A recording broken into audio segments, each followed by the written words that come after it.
চলে আসলাম পুরোনো বছরের একখান বিয়ে বাড়ির ব্লগ নিয়ে। হ্যাঁ, এটি ছিল আমার একদম পুচকু বেলার বন্ধু রিসেপশন পার্টি। ঢুকে দেখি প্রথমে স্টলে কত রকমের খাবার। তাই প্রথমেই আমি নিয়ে নিলাম 1 প্লেট চিকেন পকোড়া। শীতের আমেজে এরকম চিকেন পকোড়া খেতে তো আমার ভীষণ ভালো লাগে। পাশেই ছিল পনির পকোড়া, তো যারা ননভেজ খায় না তাদের জন্য এই পকোড়াটি করা হয়েছিল। পকোড়া শেষ করে চলে গিয়েছিলাম কফিতে। দাদার হাত থেকে নিয়ে নিলাম আমি গরম গরম কফি।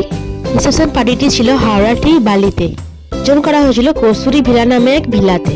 এদিকটা ছিল সেলফি জোন, তাই সবাই এখানে খুব ফটোশুট করছিল।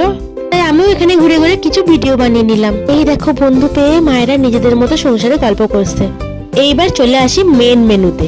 তাছাড়া রিসেপশনটা ইনকমপ্লিট। তো প্রথমেই চলে আসলো কাঁসার থালা আর সঙ্গে জলের বোতল। এবার দিয়ে দিল একখান বড় সাইজের ভেজিটেবিল চপ আর সঙ্গে সস আর সঙ্গে স্যালাডও। তারপর নিয়ে নিলাম একখান বড় সাইজের মটরশুঁটি কচুরি এবং সঙ্গে আলুর দম। বেশ কোথা না কোথায় চলে এলো গরম ভাত আর সঙ্গে ভেটকি পাতুরি। আহা, তার যে কি স্বাদ তা বলে বোঝানো যাবে না। পরে ছিল রাইস, আর রাইসের ভাতটা ছিল খুবই ঝরঝরে। তারপরে চলে এলো গরম গরম নরম তুলতুলে মাটন, আর সবাই মিলে আমরা সে খেতে লাগলাম। এরাই ছিল এই রিসেপশন পার্টির মেন মানুষ। সঙ্গে সঙ্গে চলে এলো চাটনি ও মুচমুচে পাঁপড়। তারপরেই বড়াটি লট চমচম। শেষে দিল একখান আইসক্রিম আর